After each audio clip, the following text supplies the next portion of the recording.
نہیں پتا کہ مشکل میں اگر کسی کو بلایا جائے تو کون ہماری ہیلپ کے لیے آ سکتا ہے. اگر وہ عدالتی بیرف والا وہاں پہ نہیں آتا تو کیا کافی مہینوں تک کسی کو پتہ ہی نہیں چلتا.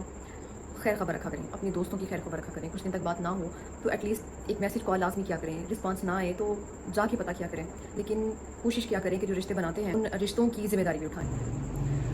آج 9 بجے کا بلیٹن کرتے ہوئے اچانک ایک خبر سامنے آتی ہے.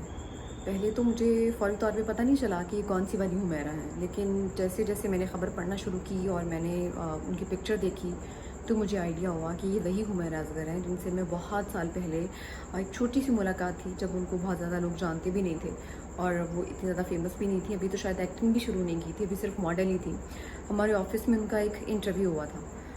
یہ شاید 2017 کی بات ہے آئی تھنک. اتنی لمبی اسٹرگل کے بعد کچھ پلانز آپ کے خود کے ہوتے ہیں اور کچھ پلانز اللہ کے ہوتے ہیں. آپ کو نہیں پتہ ہوتا کہ کتنی لائف ہے اور وہ کہاں پہ ختم ہو جائے گی. فلیٹ میں کون آیا, کون مار کے پھینک گیا. جہاں آپ نے اتنے دوست بنائے ہوں گے وہاں بہت سارے آپ کے دشمن بھی ہوں گے. 100 سجن 100 دشمن, نہیں پتہ چلتا. جوان موت کا دکھ بھی ہوتا ہے اور اگر آپ کسی سے مل چکے ہیں تو اس کا دکھ شاید اس سے زیادہ ہوتا ہے. اس طرح سے مردہ پایا جانا, وہ بھی 1 مہینے تک. میرے ذہن میں سب سے پہلے جو چیز کلک کی تھی وہ فلیٹ تھا. ایک ٹائم ایسا تھا جب میں لاہور آئی تھی تو میں نے سوچا کہ کچھ بھی ہو جائے مجھے فلیٹ میں تو ہرگز نہیں رہنا ہے. مجھے رینٹڈ گھر میں رہنا ہے تو مجھے ایک فیملی کے ساتھ رہنا ہے, مجھے اکیلے نہیں رہنا ہے. کیونکہ میں نے کرائم پیٹرول بہت زیادہ دیکھا ہوا تھا, میں نے CID بہت زیادہ دیکھا ہوا تھا. تو ان چیزوں کو دیکھ کے جس طرح سے لڑکیاں جاب کے لیے دوسرے شہروں میں جاتی ہیں, انسان کو خود اپنی حفاظت جو ہوتی ہے وہ بھی کرنی ہوتی ہے. تو میں نے اس چیز کی بہت زیادہ احتیاط کی. پھر ایک وقت ایسا آیا کہ مجھے فلیٹس بہت زیادہ اچھے لگنا شروع ہو گئے. پچھلے 1 1.5 2 سال سے موویز بہت دیکھی, سیزنز بہت دیکھی, اس میں پیاری پیاری خوبصورت فلیٹس دیکھی, ہائٹ پہ ہوتے ہیں. تو میرا دل کیا مجھے فلیٹ لینا چاہیے.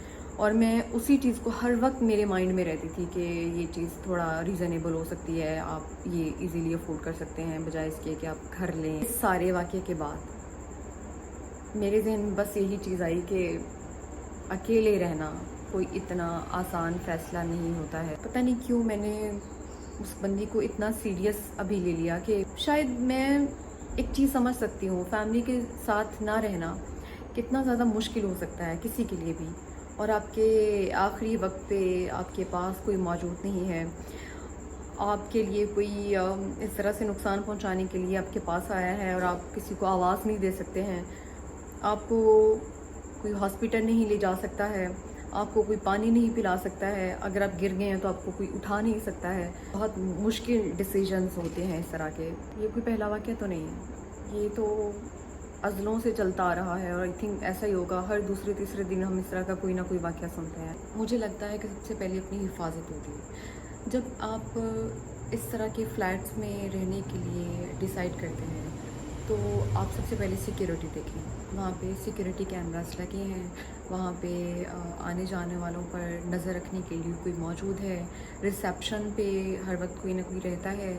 کیا اس کی سیکیورٹی پہ باہر گیٹ پہ کوئی موجود ہوتا ہے, یا پھر اگر آپ خرید رہے ہیں یا رینٹڈ ہیں یا کچھ بھی ہے, آپ یہ ضرور دیکھیں کہ آپ کے آس پاس رہنے والے کون لوگ ہیں. ٹھیک ہے کبھی کبھی انسان کے پاس اتنا ٹائم نہیں ہوتا ہے اس کی بزی روٹین میں, لیکن جو گھر ہوتا ہے جہاں آپ تھک ہار کے ریسٹ کرنے کے لیے جاتے ہیں وہ گھر پرسکون ہونا چاہیے. وہ گھر آپ کے لیے ہر ٹینشن سے آزاد ہونا چاہیے. انسان اپنے گھر پہ آ کے سب سے زیادہ سیکیور فیل کرتا ہے, اور اگر گھر ہی سیکیور نہیں ہے پھر انسان کہاں جائے. پتہ نہیں کیوں مجھے لگتا ہے باقی لوگ آپ کی حفاظت کم کریں گے. پہلے بہت ساری چیزیں جو انسان کو خود سوچنی چاہیے, خود ان پہ فوکس کرنا چاہیے. سب سے پہلے آپ اپنی پریورٹیز سیٹ کریں کہ ایکچولی آپ کو کیا کرنا ہے.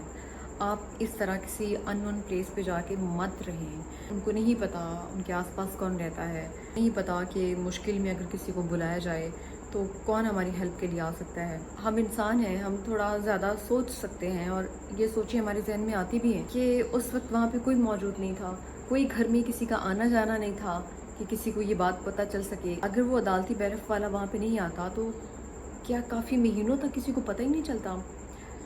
خیر خبر رکھا کریں, اپنے دوستوں کی خیر خبر رکھا کریں. کچھ دن تک بات نہ ہو تو ایٹ لیسٹ ایک میسج کال لازمی کیا کریں. رسپانس نہ آئے تو جا کے پتہ کیا کریں, لیکن کوشش کیا کریں کہ جو رشتے بناتے ہیں ان رشتوں کی ذمہ داری بھی اٹھائیں. سم ٹائمز ہم شاید دوسروں کے لیے نہیں اپنے لیے یہ چیزیں کرتے ہیں کہ ہم کسی کے لیے اگر بہت بہتر کریں گے, کسی کی بہت کیئر کریں گے, تو بدلے میں ہمارے لیے بھی کوئی کیئر کرے گا, ہمارا بھی خیال رکھے گا.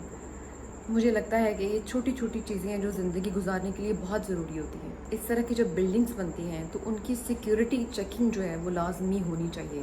گھروں کی بات اور ہوتی ہے, فلیٹس کی بات اور ہوتی ہے. فلیٹس کے لیے اتنی چیزوں کو نظر انداز کرنا کسی طور پہ بھی مناسب نہیں ہے. سب سے پہلے اپنی سیکیورٹی کا انتظام خود کریں, خود دیکھیں. ایٹ لیسٹ دروازہ کھولنے سے پہلے آپ کو پتہ ہونا چاہیے آپ کے گھر میں کون آ رہا ہے. لیکن شاید میں غلط ہوں, آپ کو نہیں پتہ ہوتا کہ جو بندہ یہاں پہ آ رہا ہے وہ کتنا کافر ہے, اس کے دل میں کتنی میل ہو سکتی ہے کہ وہ آپ کے گھر کے اندر آ رہا ہے اور آ کے آپ کو مار کے چلا گیا. ابھی تک کوئی ایسے شاید سامنے تو نہیں آئے ہیں کہ یہ مرڈر ہے یا پھر خودکشی ہو سکتی ہے. کچھ بھی کہنا قبل از وقت ہوگا. اللہ میاں اس بندی کی روح کو سکون دے, اس کے اگلے سفر کو آسان بنائے, اس کی اگلی منزلیں جو ہیں وہ آسان بنائے. یہی دعا کر سکتے ہیں.